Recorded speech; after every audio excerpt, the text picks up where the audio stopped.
শুনছেন একটা কথা বলবো? হ্যাঁ দাদা বলুন। আপনাকে চিনি না জানি না, আপনি চড় মারলেন কেন? চিনিস না তো দাদা বললি কেন? আর বোন তুই এখানে কি করিস? এখানে কি করিস একাই একাই? হ্যাঁ, আপনি শাসন করছেন কেন? আপনাকে চিনি না জানি না।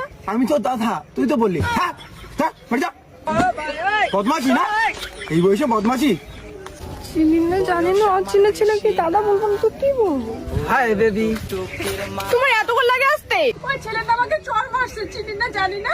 কোন ছিল? আরে বোন, এই ছেলেটাকে আমি ওর বয়ফ্রেন্ড। বয়ফ্রেন্ড? এই বয়সে প্রেমও করা চালু করছিস? দাদাটা এখনো প্রেম করলো না, আর বোন প্রেম করা চালু করছে? কে আপনি? কে দাদা? তুই আমাকে দাদা বললি না?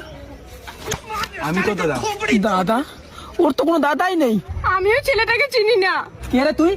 তুই যার সাথে প্রেম করিস তার দাদা, ও বলছে।